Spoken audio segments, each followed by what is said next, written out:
hapo mtaani, karibuni to yet another captivating episode of Final Whistle, your one-stop shop for all your latest footballing action, and my name is Martin Njuguna. Na mimi ni Kwanya. Kumbuka ya kwamba hii show inakuja kwa hisani ya M-Cheza. Pesa zako, ushindi wako. Our social media platforms are open.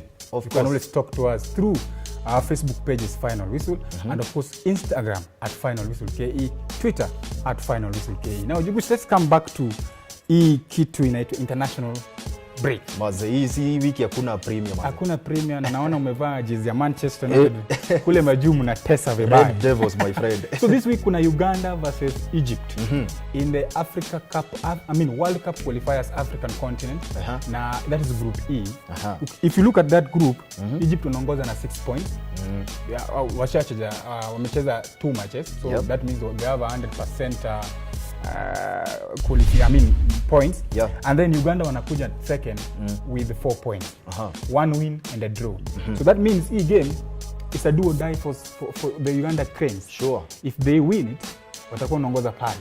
If they drop a point, wana Farao bado watakuwa wanaendelea na kuongoza. Winning is a tall order if you ask me. Kwa sababu game ya mwisho against Ghana, that is Egypt. Walichapa Ghana 2-0. Wakiwa Cairo. So going forward, unaona Egypt is a strong team to contend against. So pale hivyo Uganda they have a tall order kupiga Egypt. But in football tunashindaga tukisema hapa hivi mpira una bounce. But at the same time the Pharaohs they bring a formidable team. So kwa mwekezaji pale nje ambaye angependa kuwekeza hii game Uganda Egypt, ungemwambia ama ungemuadvise nani anashinda hii game?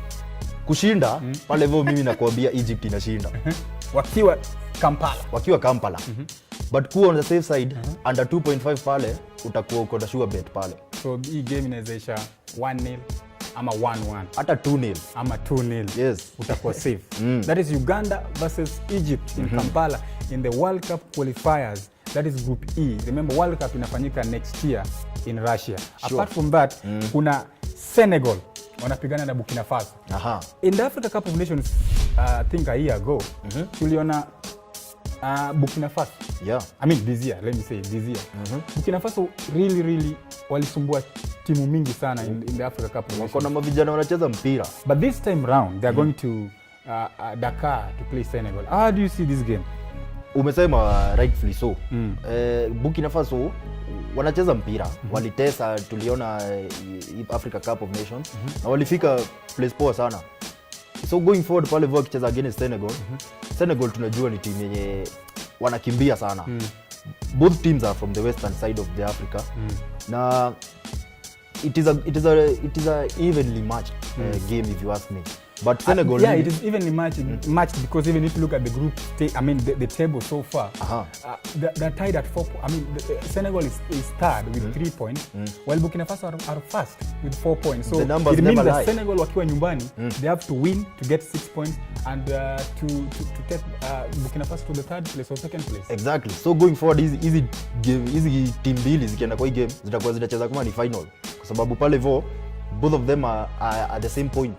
So kwa mwekezaji pale hivyo, hii ni ile game pale mabao zitakam ama pia zinaweza kosa, kwa sababu both teams are cautious. But kwa maoni yangu mimi Senegal naona ikienda kupiga mtu pale hivyo. Senegal kitambo tulikuwa tumezoea mtu kama Elaji Diouf. After wao kuretire, Senegal walikuwa merudi chini kidogo, but I think they're coming up. We just have to wait and see how this game is going to pan out between Senegal and of course Burkina Faso in Dakar. That's a game you can also watch and play live on mcheza.co.ke. Place your bet. Who do you think is going to win this one? Is it Senegal, the host, ama wageni Burkina Faso? That's another game. The South Africans, a South African country called Zambia versus North African country called Algeria. That's a very big one. What do you think of Algeria with so many rumors zikizunguka Riyad Mahrez? Of course, this week, I think on Wednesday, Riyad Mahrez alitoka the training camp here, Algeria, akaenda London to an unspecified club. And you and I know that we can guess. Tunaweza guess which club they might be. Maybe Arsenal or Chelsea, but not Spurs, I think so. So Zambia playing at home and Algeria might be playing against, without Riyad Mahrez, itakuwa noma kwao. kwa Algeria. Itakuwa noma kwao because wakienda pale Lusaka kucheza na Zambia and of course Zambia tumewajua I think a couple of years ago wali win Africa Cup of Nations without wase kufikiria they would win. So they surprised so many people and even if you look at that group so far, Nigeria ndio wanaongoza, Cameroon wanakuja second, sure, alafu Zambia wanakuja third na 1 point.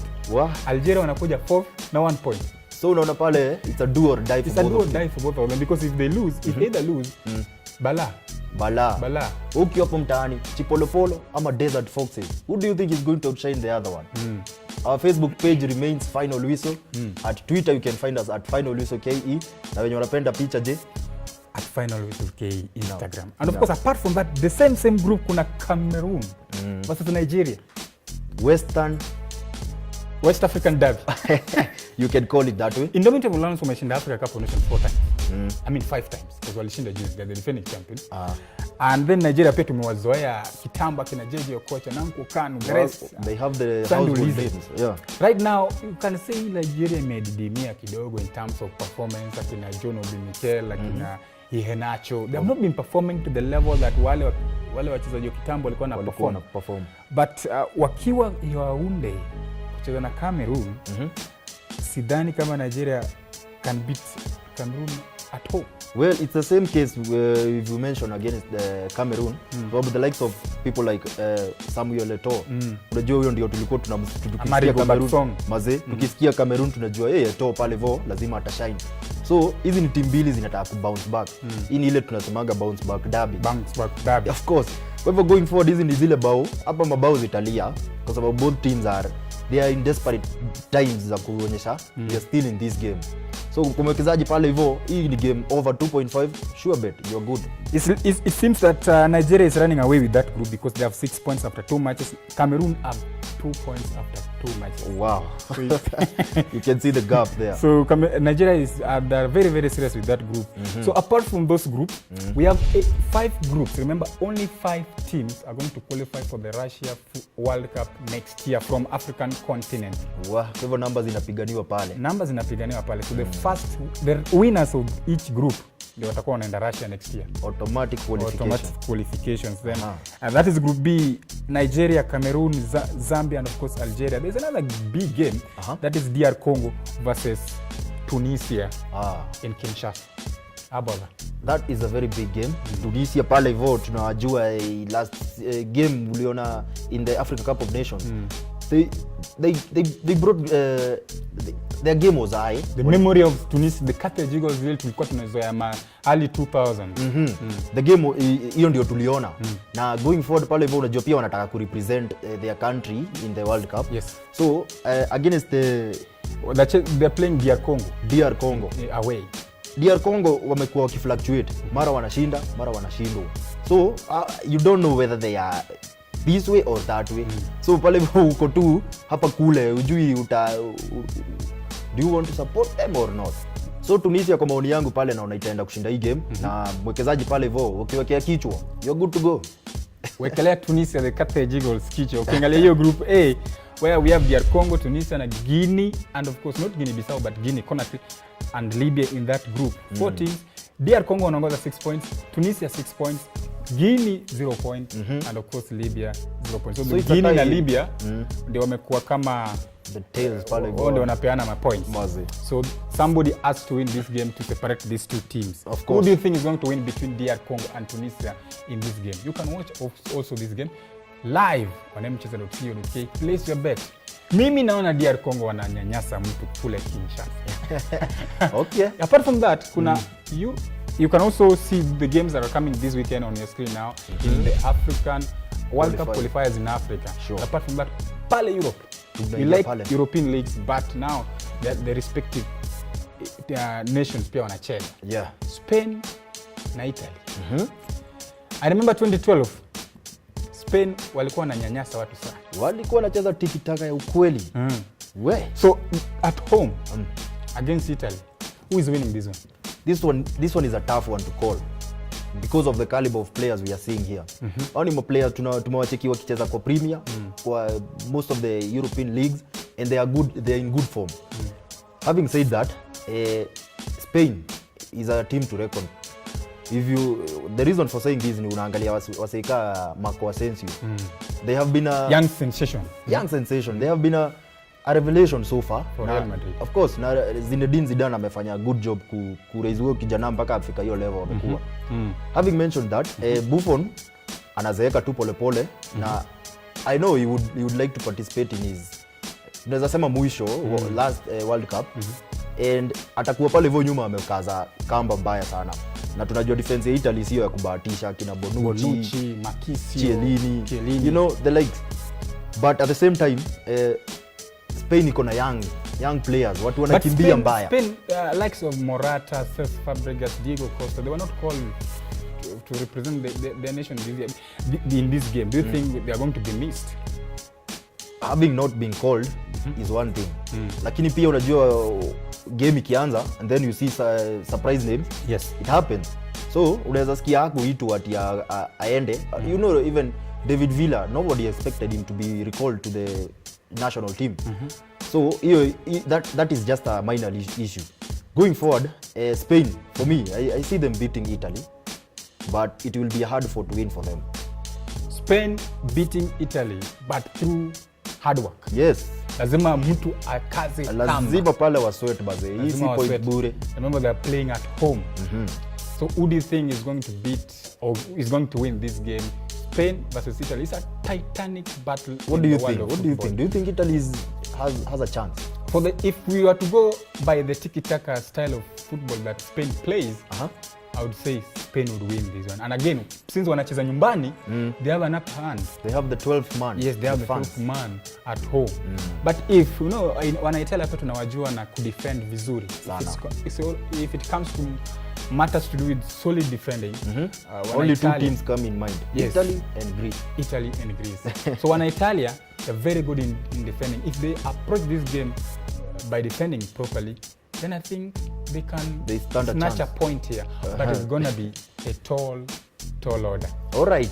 Having mentioned that, we have another interesting match scheduled for Saturday. That is between Netherlands against Bulgaria. And Netherlands pale voko wametesa group yao. At least wanaoneshana they have what it takes to qualify. They want to go to Russia next year. Exactly. Do you think against Bulgaria they stand a chance ya kupiga mtu and snatch all the points, or Bulgaria is going to? Netherlands are playing at home. The Oranges, as they are being called, I think wakicheza nyumbani, Bulgaria are in problems. Na nilisikia Van Persie has been recalled. Do you think ataleta that kama ile tuliona kwa? I think it still has something to offer for Netherlands. Akipewa hiyo chance ya kucheza, even though age is catching up with him, but I think there's something he can still offer Netherlands. Definitely. So for me, I think going forward in this game against Bulgaria, this is one of those games that you can say high scoring game. Expect like 4-0, 4-1, or 3-0. Wow, all right. In favor of the Oranges. Pale mabao zitakuwa bila kubahatisha. Yes. All right. And then without forgetting to mention Czech Republic against Germany, and then there's another match against Hungary beating Portugal. Hungary wajua ni underdogs, alafu wana Portugal they have the maestro of Renato Sanchez, and of course you cannot forget to talk about Cristiano Ronaldo. Now especially kwanza after amechujua few games, unajua sasa he has so still much fresh. Exactly. So Hungary Portugal wakienda Hungary, I think the hosts are in problems because Cristiano Ronaldo is scoring goals. Renato Sanchez, even though he's been having issues with transfer here and there, but I think he can still offer something to Portugal. Nani has also left Spain for Italy. He can also still offer something for Portugal. Ricardo Quaresma, a man who never retires from football. He's still in form. He's still in form. So I think going to Hungary, I think Portugal will win this one easily. All right. Mi ile game naenda kuwatch ni ya defending champions Germany against Ujerumani. Wakienda pale Czech Republic. You know, they have young players. They are building a young team. They are showing a very good play. Nobody expected them a young team to perform. An average of 23 or 24 players to beat likes of Chile. Exactly. That is what I'm saying. So going forward pale vo ukiweka watu kaa kina, you know, there are some veterans. Tukiongea again about Mesut Ozil. You know, then you put Toni Kroos katikati. Exactly. Alafu Neuer kwa goal pale. That's a team to watch. So going forward pale against Czech Republic. So Czech akichezea Czech Republic hata meza mabao. First half kwanza lazima Czech Republic ionyeshe mchezo wa hali ya juu. But I think in the second half hapo ndio wataumia kwa sababu Germany they have what it takes to end hadi 90 hadi final. Wanasema when it comes to Germany they say that it's not over until it is exactly over. Paka dakika ya mwisho final whistle. Exactly. So Germany for me this one I see them taking it easily. Now they will be the leaders in their group. Germany will beat Czech Republic in Czech. I remember Czech had some good players in the name of Milan Baros and of course Rosicky of Arsenal. But time, I think age caught up with them. So the young guys who replace them as what it takes to do something against Ujerumani, the defending champions of the world. What do you think about this game? Czech versus Germany. Mimi of course I will side with Martin. Wajerumani wataenda kunyanyasa mtu kule ugenini. Alright, without having to mention against the likes of France playing against Luxembourg. Akina Paul Pogba pale vo, hiyo team sasa imejama player wanabaiwa pesa mbaya crazy amounts. They are blowing the transfer market as if it's nothing. You see the likes of Kylian Mbappe and even Lemar. You mentioned Paul Pogba. Do you think against Luxembourg they are going to show we are worth this money ama ni mchezo tu? I think Luxembourg is an underdog. And going to Paris to play France and get get even a point is so high. Sure. So I think it's an easy game. It's an easy game for It's an easy game to call. So I think 2-0 will do for one of France. All right. So apart from those games that we've talked about, Germany, Czech, France, Luxembourg, on your screen now you can see the games that are being also played in Europe. That is a World Cup qualifiers, Europe continent. We take a short break. When we come back, kule ambapo kuna noga. English Premier League and of course UEFA Champions League. One Arsenal, you'll bear with us that this season you're not in the Champions League. So we might be discussing something that doesn't matter to you when we return.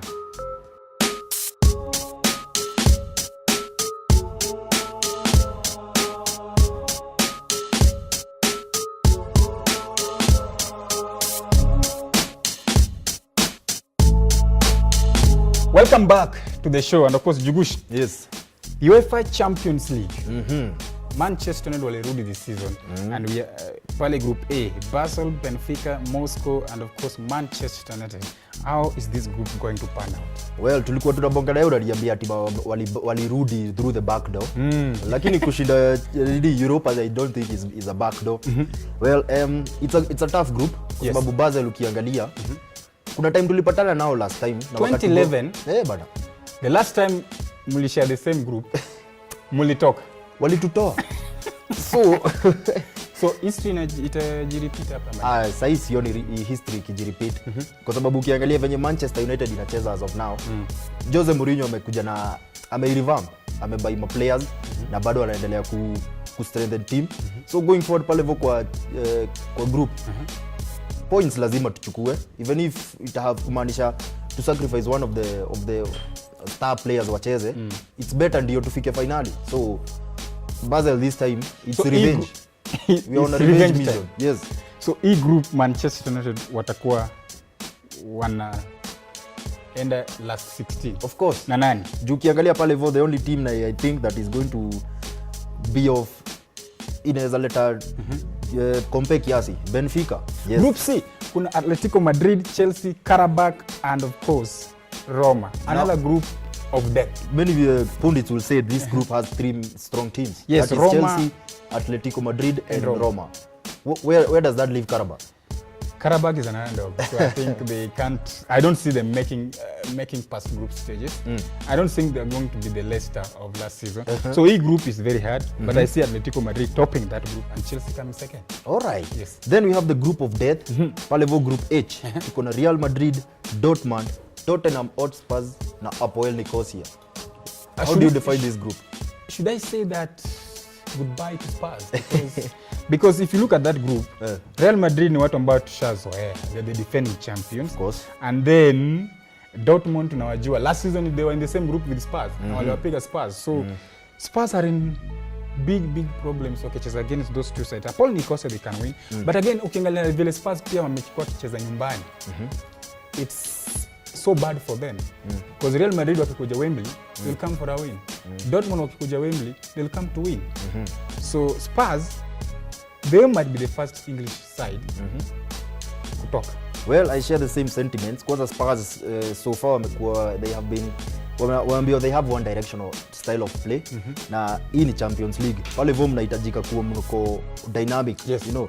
So lakini against Apoel Nicosia pale hivyo they can at least wanaweza get point.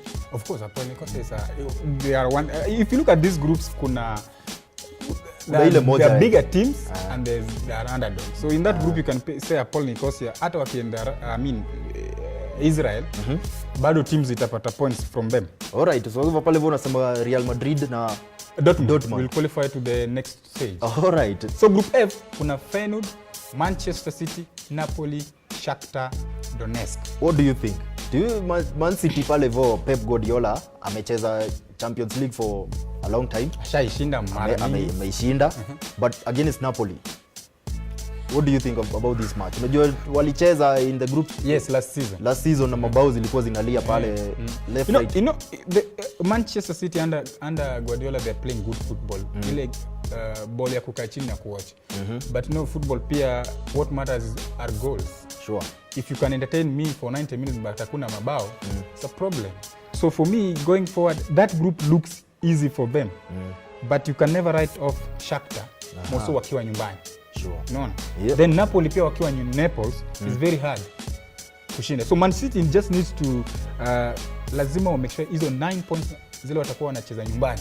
They should make sure that wamepata. But no, Man City pia ni ile timu tumezoea. Leo wanacheza vizuri, kesho they're off. Leo wanacheza vizuri, kesho they're off. So with Premier League, FA Cup, Carabao Cup coming up and Champions League in the mix of things, too much. I don't know whether they have good squad to take them through that. So if but that stage that group for me I think City might make it. I'm stuck between Napoli and Shakhtar. Alright. Yes. Tutangoja tu tuone vile itaendelea. And then Liverpool also came back. Wakajipata group E. And I think Liverpool got the easiest group ever. By the looks of things on paper inakaa tu rahisi. Yes. If you look at that thing Maribor, Liverpool, Sevilla and Spartak Moscow. Hizi ni teams zimecheza Europa League. I think the only team that they should be worried about is Sevilla. Sevilla of course because the tajriba yenye wanaleta pale. Yeah, wao ni washashinda UEFA Europa League 3 times in a row. Yeah. So ni watu ambao wanaelewa European football. Liverpool pia wanaelewa because if you remember the Istanbul comeback 2005 against AC Milan. It was a history in the making. So there are people who understand when it comes to playing at in the Champions League. Yes, they have what it takes to give them a fight. Definitely. Another group worth mentioning is Group D. Pale hivyo we have the last runners up, pale hivyo Juventus, Barcelona, Olympiacos, then Sporting CP. What do you think of Juventus chances of going to finale this time round? Last season Juventus walicheza na Barcelona in the semi and I remember Barcelona were beaten 3-0 at the Juventus stadium. Now that group looks easy. You can say Juventus na Barcelona wataqualify to the last 16. It's simple. So I think inategemea vile umecheza nyumbani. Ukicheza nyumbani upate points, you are good to go. So I think Juventus and Barcelona will qualify from that group. So Gigi Buffon stands a good chance of winning both the Champions League and World Cup. You can say so because I think since he can win Champions League so that he call it quit.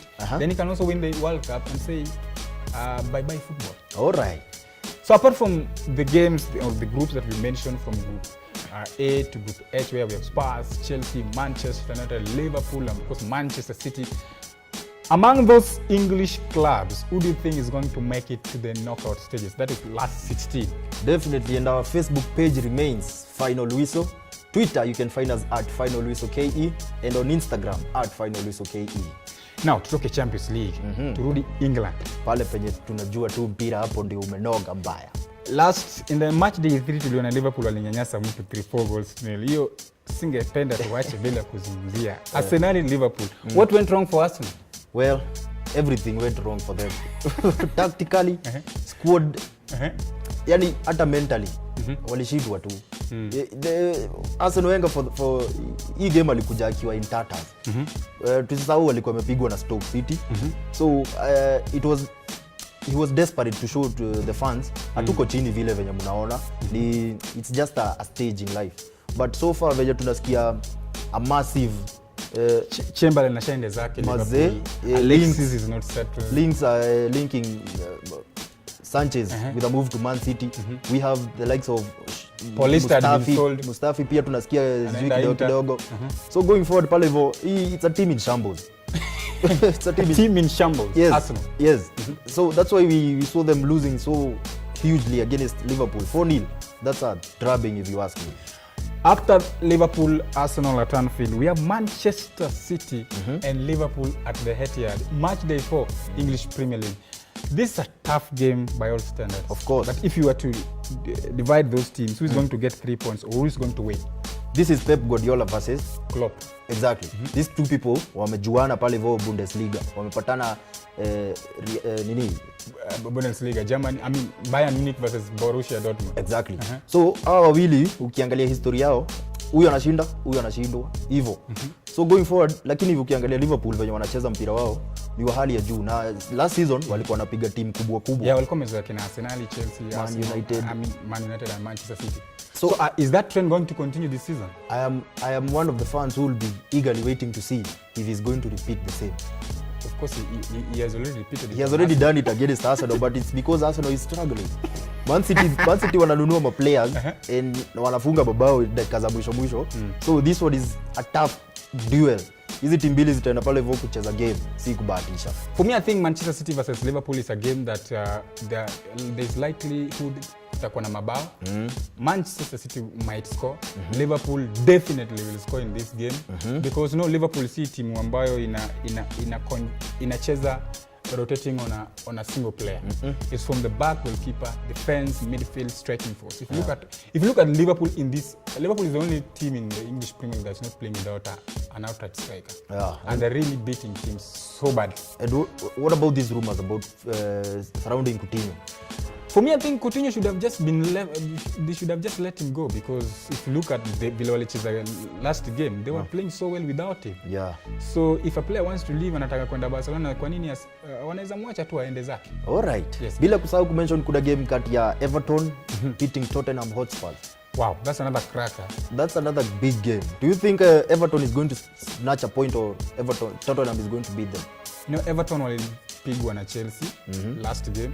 Tottenham walitoka sare 1-1 na Burnley at home. Going to Goodison Park, lazima Tottenham wajikaze. Of course. Because if they don't, Everton they're not a team they're not pushovers. Most wakicheza nyumbani. Remember before they played Chelsea walitoka 1-1 against Manchester City away. So this is a tough game, but I think Spurs, if they come well organized, they will win this one, because I think they are looking at like a team that is ready as compared to Everton, because Everton wamenunua so many players that is taking them time to gel. Sure. But Spurs wajua bado is the same unit that we were seeing last season.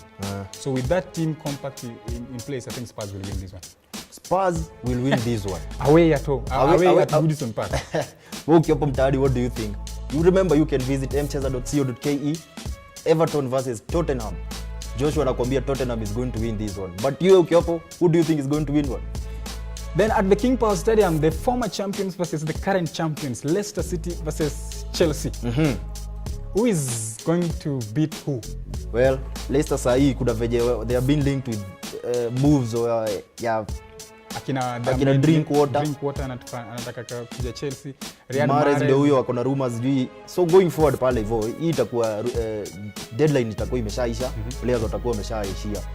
Against Chelsea wame bounce back. Conte ameweza kurevamp team, but ma players wakipigwa red card tunaona anacheza rotation, wanaweka akina David Luiz midfield and Bakayoko, imagine, na anapata points.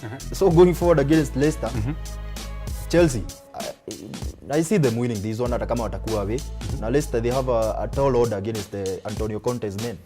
Okay, so those are 3 matches we've talked about: Everton, Spurs, Manchester City versus, of course, Liverpool, and then Leicester City versus Chelsea at the King Power Stadium. Then we cannot go minus talking about Stoke City versus Manchester United As a Manchester United, we've played 3 matches in the Premier League so far. United are leading 9 points minus conceding even a goal.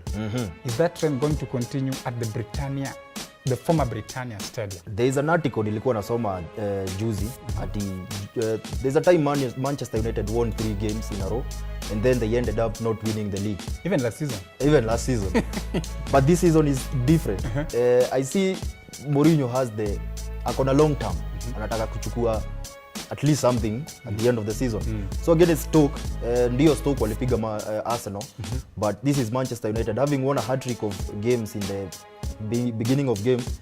I don't see them losing against Stoke. Hii ni ile game pale hivyo kina Pogba, Rashford, Martial lazima washine. So even after Stoke kutesa Arsenal a couple of weeks ago, don't you think they can do that on Manchester United? This is Manchester United we are talking about. They have team imevampiwa. We have players who are doing good stuff huko katikati. So I don't see Stoke City causing a major havoc pale. At the Britannia Stadium, Stoke City versus Manchester United.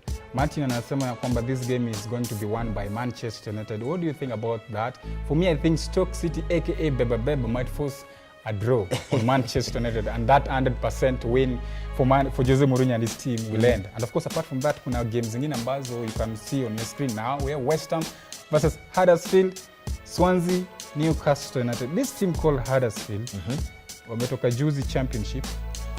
Na after 3 games, they have 7 points. They look like the Leicester of last season. Of course, if you kwa sababu ukiangalia hata defense keeper wanajituma sana. Being promoted to the Premier League, it's not something you just take for granted. You would want to maintain ukae pale hivyo kwa sababu there are privileges that come with that. And of course you want to compete against teams that are pale juu, hata jinyi muendelee mkigrow football. So Huddersfield against West Ham pale hivyo, even after acquiring the services of Chicharito, wako pale chini, wako pale kwa relegation. Their manager might be sacked. You know, so against Huddersfield, I think it's going watapiga ile msumari ya pale hivyo, tunajua West Ham wanaumia. Huddersfield mimi naona akienda kuchukua points pale hata kama ni draw, it's good for them. Alright, Huddersfield is the Leicester City of last season and we just need to give them time and see what they can do throughout this season from August to May next year. Apart from English Premier League, in the Italian Serie A, on the 9th, I should say, of September, kuna Juventus versus Chievo Verona. And then we also have Sampdoria versus Roma. Inter Milan are playing SPAL or SPAL. So those are the other games that you can also see on or from the Italian Serie A. Atalanta versus Sassuolo, then Lazio versus Milan. That's a game that you can always sit down and watch because Lazio is not a team to underrate anytime. Milan pia ni timu ambayo tunawajua from the time of Paolo Maldini, Inzaghi, Ancelotti and the co. It's a team that you can never underrate. Those are games that are coming up in the Italian Serie A. And of course, without forgetting to mention the La Liga, there tuko na Real Madrid entertaining Levante.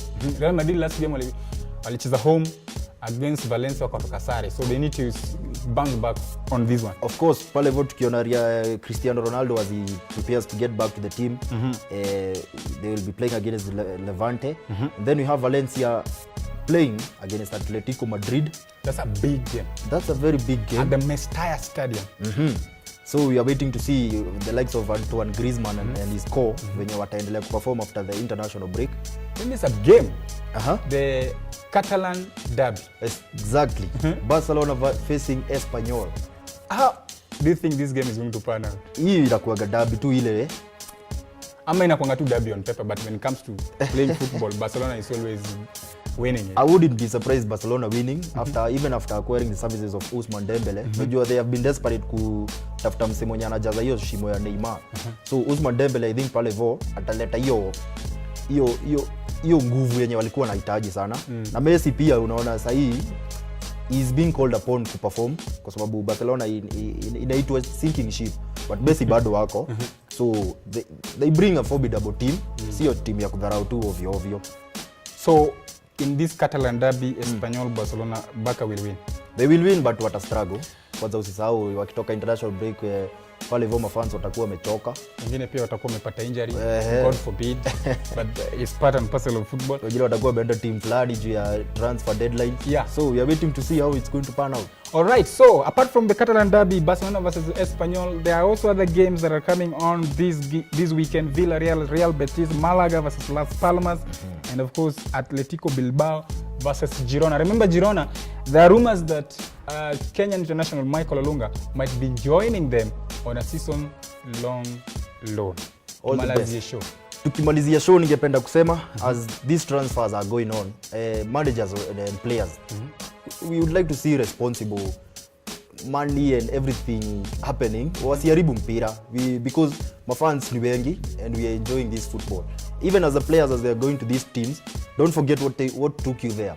It's the football. Kucheza ball. So tuonyeshe sasa kuna kucheza ball na mfuko pia lazima ikuwe imejaa.